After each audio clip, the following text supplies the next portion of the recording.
Hello everyone, I'm Joshua Clement, and today I'm going to talk to you about how to troubleshoot your light fixtures.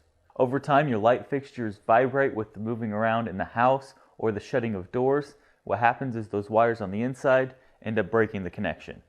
For this job, I'm going to be using a battery-powered drill with a Phillips tip bit and some electrical tape. First thing you always do when you're working on electrical is shut off the power in your electrical box to the area that you're working on. After the power is off, we're going to go ahead and remove the light fixture. Located on the side of most light fixtures, there's some mounting nuts. We're going to go ahead and remove those. After those are off, you can pull out on your fixture to expose your wires.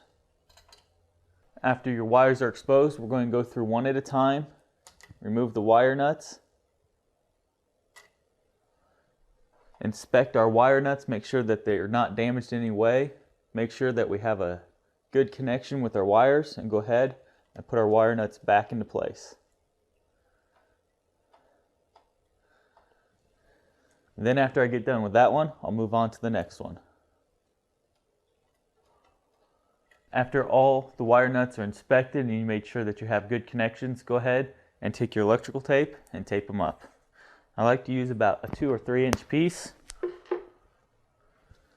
Start at the base.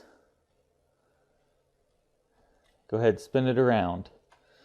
This will protect the wires from slipping out of the wire nut, and it'll protect any bugs or any other wires like your ground from poking in there and arcing out.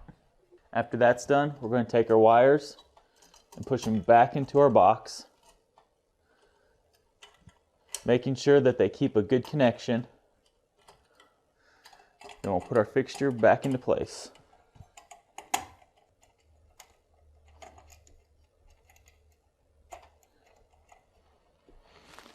It's important to make sure that when a light starts messing up, starts flickering, or starts shorting out, that first of all you change the light bulb. Make sure that it's not something easily like that. Next, you're going to make sure that the switch isn't messed up. A lot of times the switch will end up loosening up and you'll lose a connection there. Then if that doesn't work, you're going to pull off the light fixture like we just did to make sure that all your connections are good. That way you don't have any fires. Thank you all for watching, and good luck with this project.